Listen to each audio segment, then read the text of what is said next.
الحمد لله رب العالمين والصلاة والسلام على أشرف الأنبياء والمرسلين حبيبنا وحبيب رب العالمين. قال الله تعالى في كتابه المجيد والفرقان الحميد: وأن المساجد لله فلا تدعوا مع الله أحدا. وقال النبي صلى الله عليه وسلم: أحب البلاد إلى الله مساجدها وابغض البلاد إلى الله أسواقها. آمنت بالله صدق الله العلي العظيم وصدق رسوله النبي الكريم الأمين، ونحن على ذلك لمن الشاهدين والشاكرين، والحمد لله رب العالمين. رب اشرح لي صدري ويسر لي أمري واحلل عقدة من لساني يفقه قولي. اللهم صل على محمد وعلى آل محمد. حمد و صلات کے بعد انتہائی واجب الاحترام بزرگوں دوستو، السلام علیکم ورحمۃ اللہ وبرکاتہ. آج کے خطبے کا عنوان ہے مسجد کی عظمت، مسجد کی اہمیت اور فضیلت قرآن و سنت کی روشنی میں. حضرات محترم، آپ کے سامنے جو میں نے آیہ کریمہ تلاوت کرنے کا شرف حاصل کیا ہے، اس میں اللہ رب العزت نے ارشاد فرمایا: وَأَنَّ الْمَسَاجِدَ لِلَّهِ وَلَا تَدْعُوا مَعَ اللَّهِ أَحَدًا. یہ مسجدیں اللہ ہی کے لیے ہیں اور تم اللہ کے سوا کسی کو مت پکارو. اور نبی علیہ السلام کا فرمان کہ رسول اللہ صلی اللہ علیہ وآلہ وسلم نے ارشاد فرمایا: اللہ تعالیٰ کے ہاں شہروں میں سے سب سے پسندیدہ جگہیں وہاں کی مسجدیں ہیں، اور اللہ کے نزدیک شہروں کی سب سے ناپسندیدہ جگہیں وہاں کے بازار ہیں. حضرات محترم، جو آیہ کریمہ میں نے آپ کے سامنے تلاوت کی، اس کے اندر اللہ رب العزت نے ارشاد فرمایا، یعنی ان المساجد للہ فلا تدعوا مع اللہ احدا، یعنی مسجد میں صرف اللہ کی عبادت کی جائے، اس میں نہ کسی اور کی عبادت کی جائے اور نہ کسی اور کو پکارا جائے.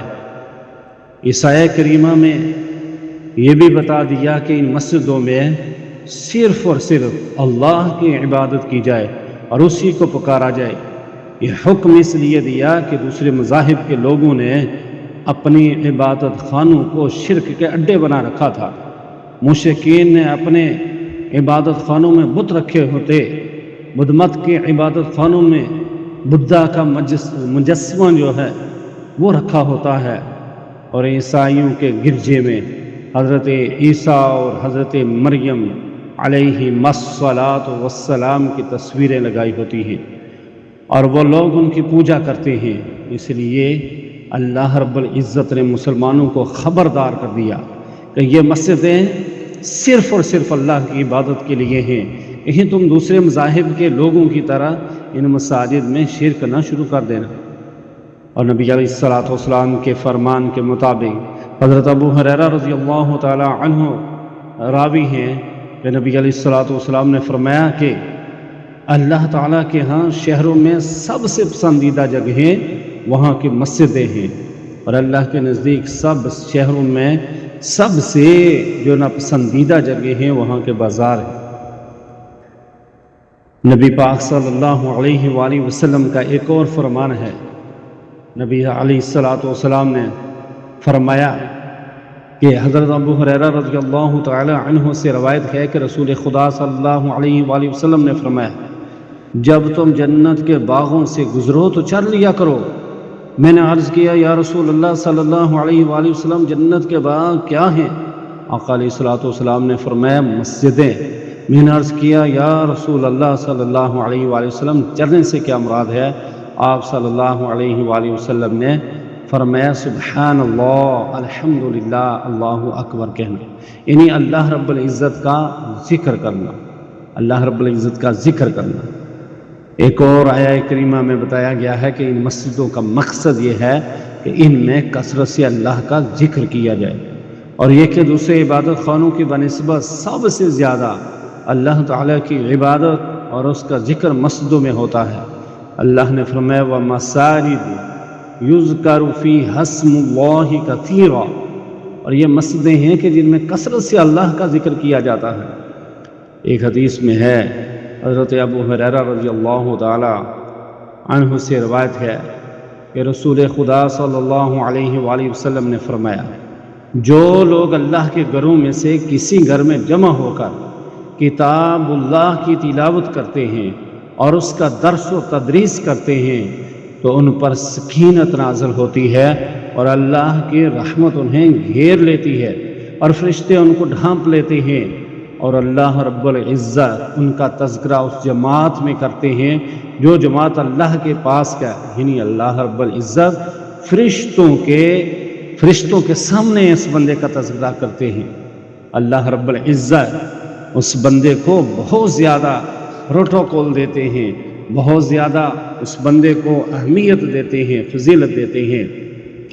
زمین پر سب سے جو پہلے مسجد تعمیر کی گئی ہے وہ مسجد، اللہ رب العزت نے اس کا تذکرہ قرآن میں فرمایا کہ ان اول بیت وضع للناس للذی ببکۃ مبارکا وہدی للعالمین، بے شک لوگوں کے لیے جو سب سے پہلا گھر مقرر ہوا وہ یہی ہے جو مکہ میں ہے، بابرکت ہے اور دنیا والوں کے لیے ہدایت کا ذریعہ ہے، دنیا والوں کے لیے ہدایت کا یہ ذریعہ ہے۔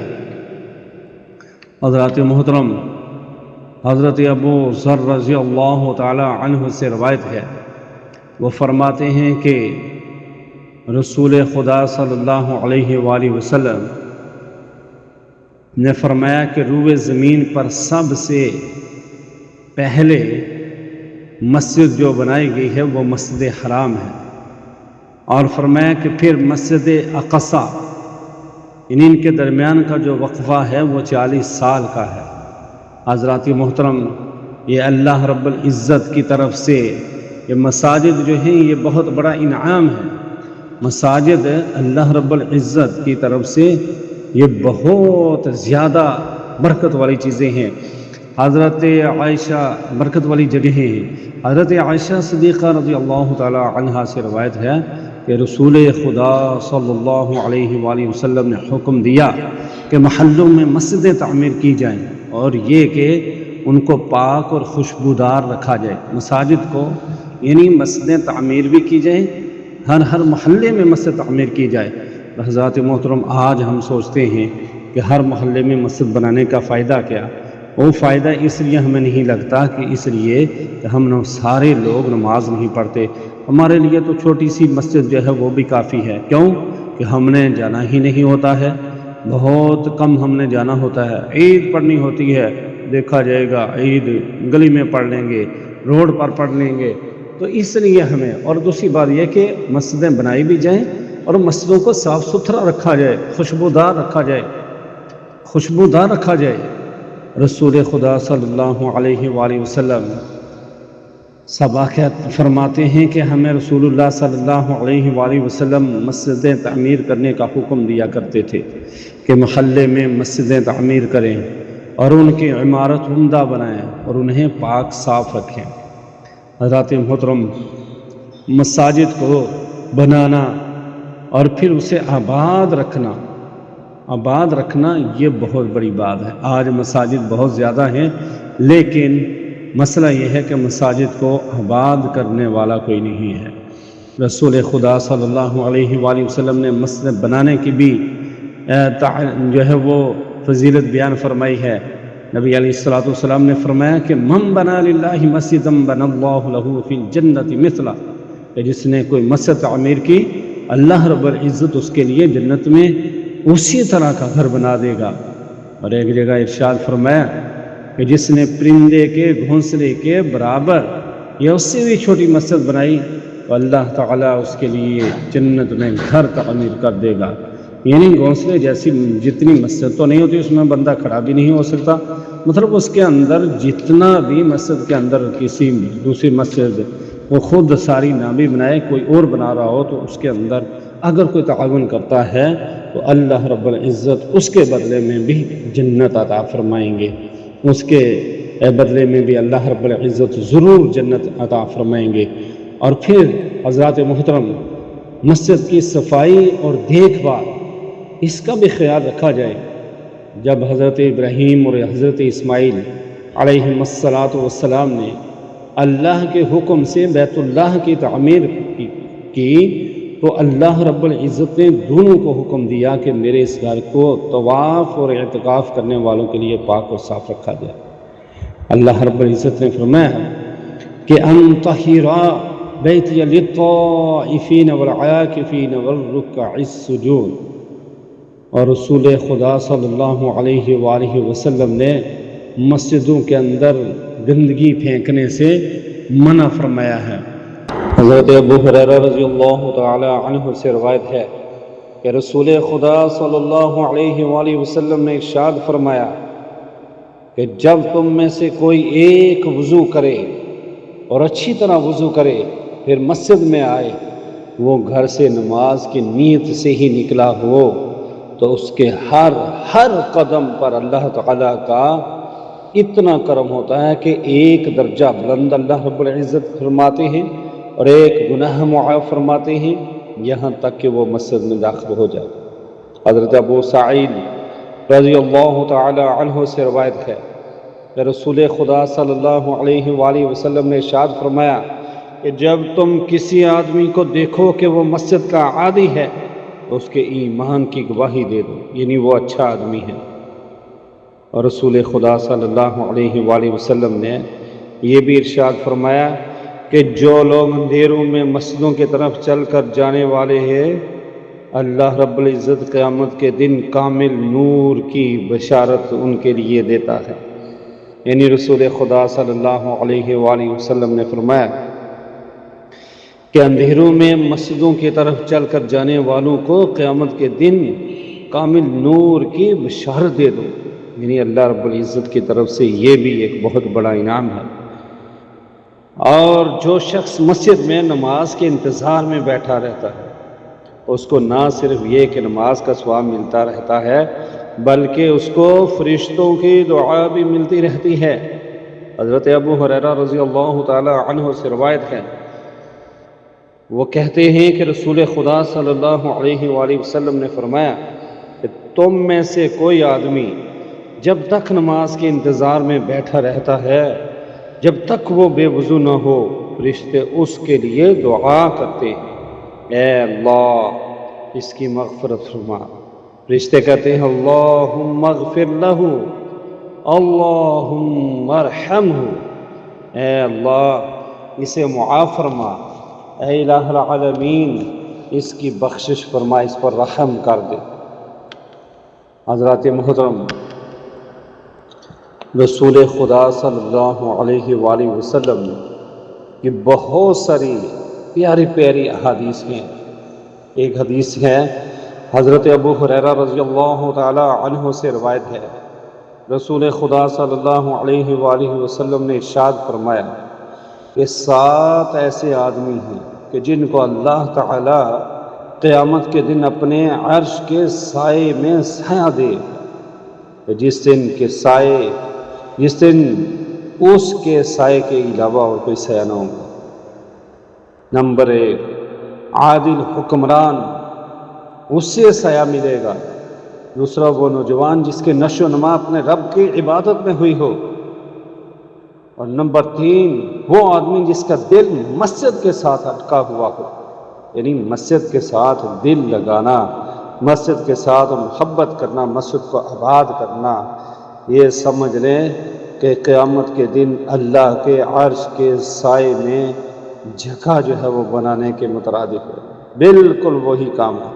اور چوتھا وہ 2 آدمی جو اللہ کے رضا کے لیے محبت کرتے ہوں اور اسی پر اکٹھے ہوتے ہوں اور اسی پر علیحدہ ہوتے ہوں۔ اور 5ویں نمبر پہ وہ آدمی کہ جس کو کسی مرتبہ اور حسن والی عورت نے برائی کی دعوت دی تو اس نے کہہ دیا کہ میں اللہ سے ڈرتا ہوں۔ اور وہ آدمی جس نے چھپا کر صدقہ کیا کہ اس کے بائیں ہاتھ کو بھی پتہ نہ چلا اس کے دائیں ہاتھ نے کیا خرچ کیا ہے۔ اور 7ویں نمبر پر کہ جس نے تنہائی میں اللہ کو یاد کیا تو اس کی آنکھوں سے آنسو جاری ہو گئے۔ حضرات محترم، اللہ رب العزت کے یہ جو گھر ہوتے ہیں، یہ مساجد، یہ اللہ کے گھر ہیں، ان کے ساتھ دل لگانا، ان کو آباد کرنا، ان کی صفائی ستھرائی کا خیال رکھنا، یہ ساری چیزیں جو ہیں یہ بہت ہی عمدہ ہیں، بہت ہی پیاری ہیں۔ حضرت محمد صلی اللہ علیہ وآلہ وسلم نے یہ جو ارشادات فرمائے، ان پہ ہمیں عمل کی کوشش کرنی چاہیے تاکہ ہماری دنیا اور آخرت دونوں سنور جائیں۔ اللہ رب العزت سے دعا ہے اللہ تعالی ہمیں عمل کی توفیق عطا فرمائے۔ آخر دعوانا الحمد للہ رب العالمین۔